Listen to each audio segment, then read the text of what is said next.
Hi everybody. Today I've got a book I would like to read some of it to you, and it's Scottish Ghost Stories. And since it's coming up to Halloween, I thought maybe it'd be a nice idea to read a story maybe every week to you. Let me have a look, because we've got Edinburgh, Glasgow, urban ghosts, famous haunts, most haunted houses and castles, haunted holy places, and ghosts in the wild. So today I thought maybe I'll do the Glasgow ghosts, since I come from Glasgow. And I'm just going to read it. Hopefully I'll not stumble on any words. If I do, I apologise. Okay, so it's Glasgow ghosts. I'll just read it to you. Glasgow's largest city also has its fair share of ghosts. The apparition of two men in 18th century costumes has been seen in the vicinity of George Street. They are a cheerful pair, strolling along and chatting amicably. Although silently to each other, they were seen by a shift worker returning home in the small hours of the morning. They ambled along beside him for a while, exchanging their silent gossip, and then, in a wink of an eye, vanished.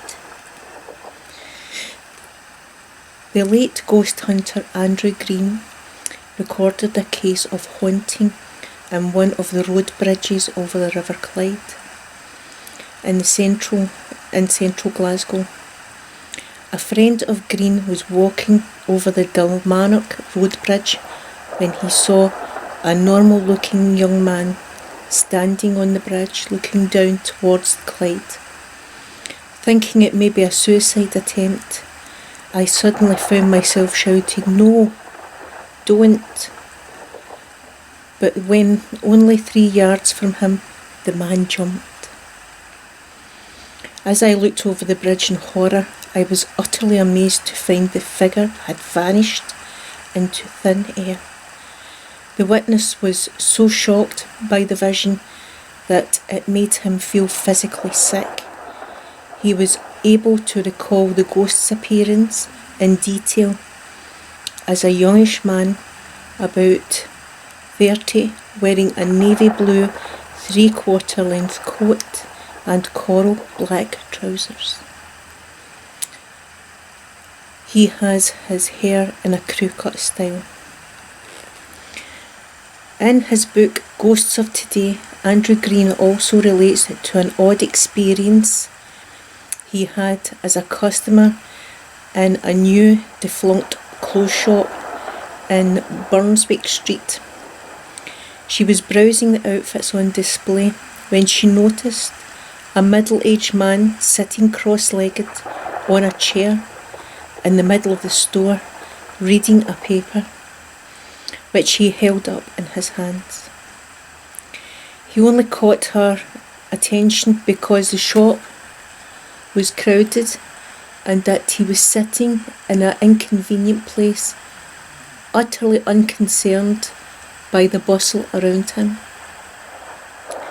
The cut of his suit was rather old-fashioned and in a material heavier than one would expect on a warm summer day. The customer just noticed these apparently inconsequential details when suddenly both man and chair disappeared. One moment he was there, the next he was gone. No explanation has come forward to this mundane but puzzling apparition. One of the city's most haunted location is the Western Infirmary. Many hospitals all over the UK have hauntings, probably due to the dramas of life and death which take place in them. Numerous are tales of night staff hearing disembodied footsteps approaching the beds of dying patients, or seeing apparitions walking over to them. The ghost of the Western Infirmary is said to be of a renowned surgeon. The story, as it's told by Peter Underwood in the Gazetteer of Scottish and Irish Ghosts, is that brain surgeon Sir William McEwen, near the end of his life, turned away an artist who was suffering from blinding headaches. The headaches were not only painful but debilitating, and were seriously interfering with his work, and he was desperate. Nevertheless, after repeated requests, Sir William declined to carry out any operation, possibly because he felt his own skills was fading. After a heated consultation, the artist, in the midst of one of his attacks, left the office of Sir William, and in his anguish and agony, tripped on the staircase and fell to his death. The ghostly white-covered figure which has been encountered pacing the corridors leading to the operating theatre after dark is now thought to be Sir William's remorseful spirit.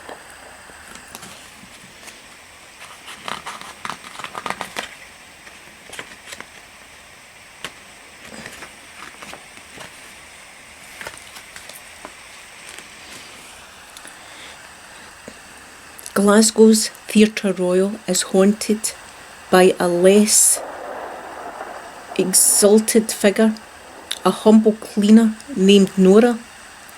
By staff, this unassuming apparition goes about its mundane tasks just as Nora did in life. Another female phantom patrols one of the city's most unusual haunted sites, one of the underground stations. The Grey Lady, as the name is given to the ghost of the station in Shields Road, Kingston. The story given explains her presence is that she fell on the tracks in 1920 and was killed. Mysterious footsteps have also been heard here. Maintenance crews have reported seeing weird lights around the station. And there's a picture there of Glasgow.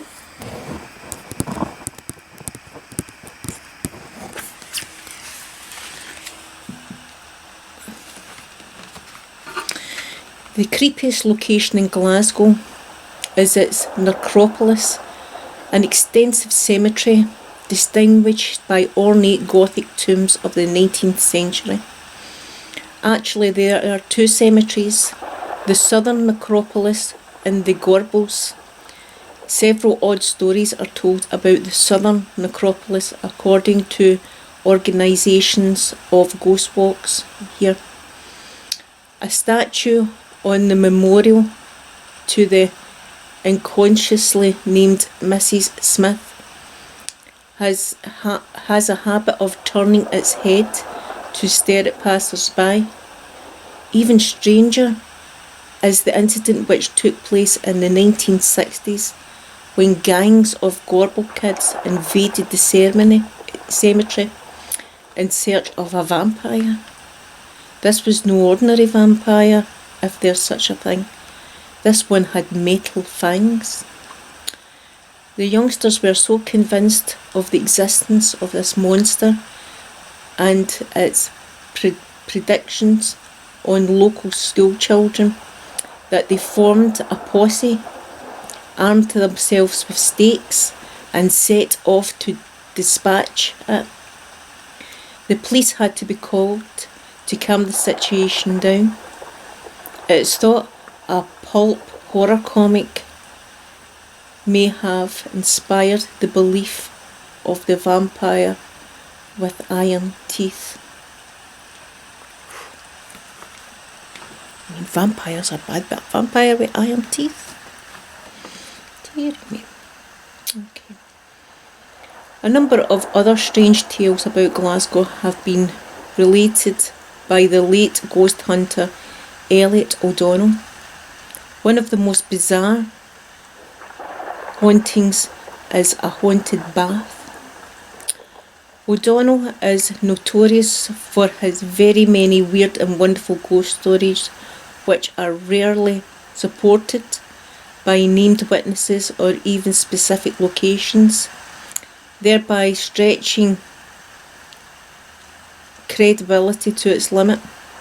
In this case, however, he provides both the witnesses as given by Captain W. Smythe and the location as a house in Blythewood Square.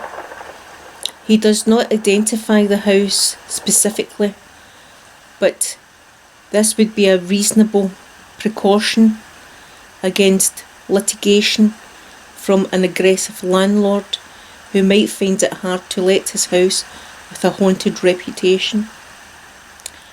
According to O'Donnell, Captain Smythe was delighted with everything in his house when he moved in, except the bathroom.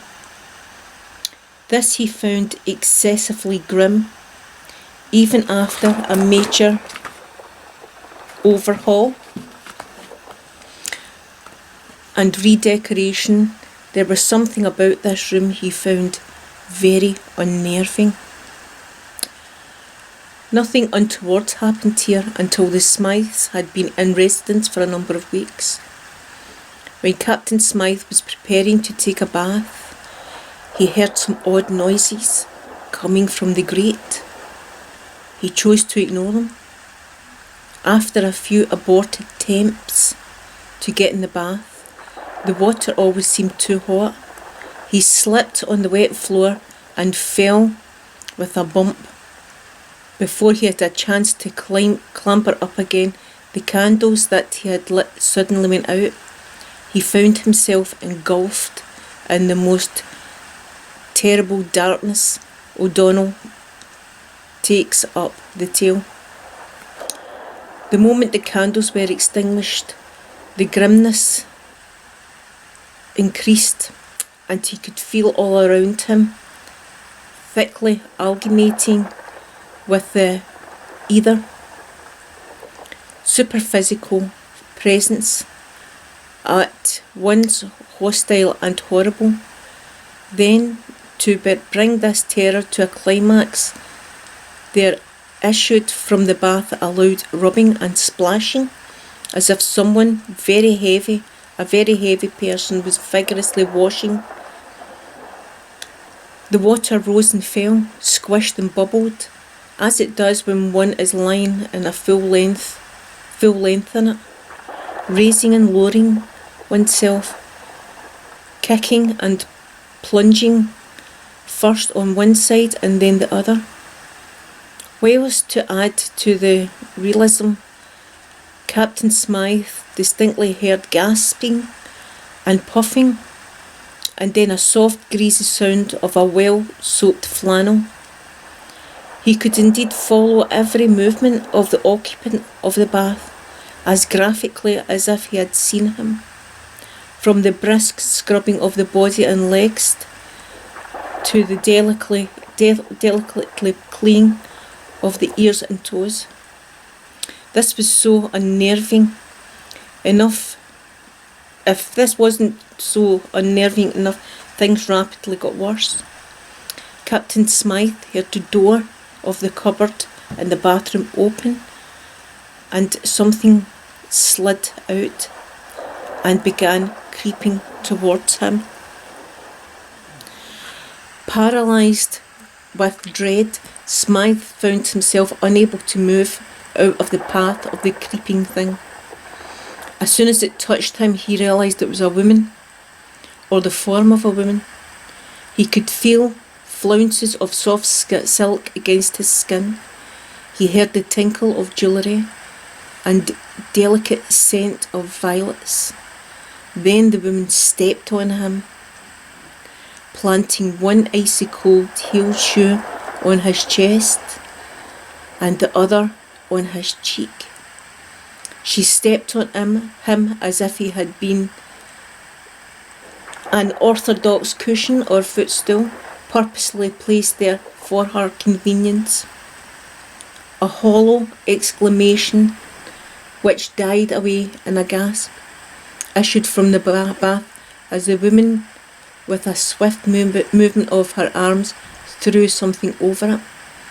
What followed the captain could only surmise, but from the muttering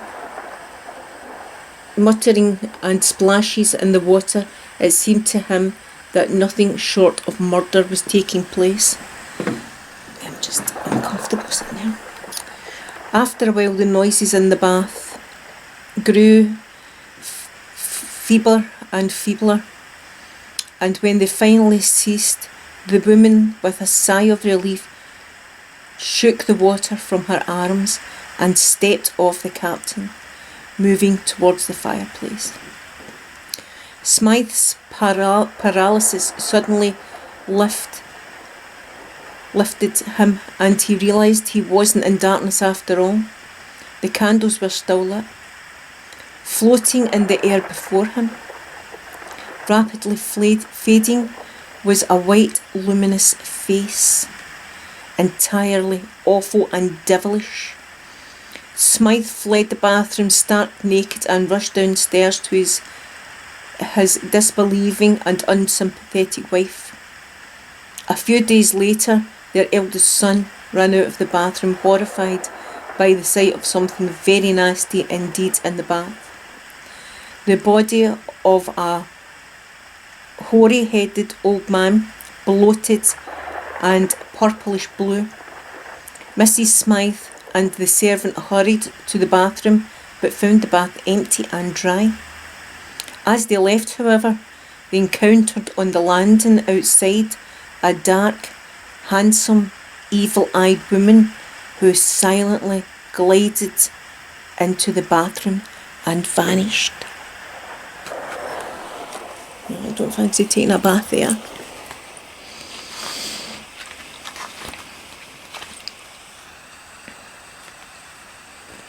Cured of her scepticism, Mrs. Smythe ordered the household to decamp at once, and they never went back.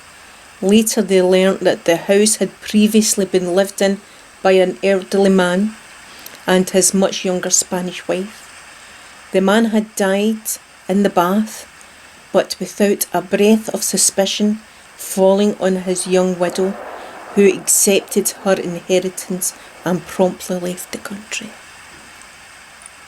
Gold digger. And there's a wee picture of, what's this? The Victorian tombs in Glasgow's necropolis. Let's see if you can see it. Spooky. So that's the Glasgow ghosts. I hope you enjoyed it. Next time I will read, let's see.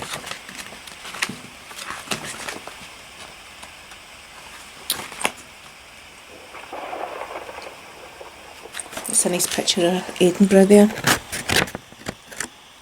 One picture.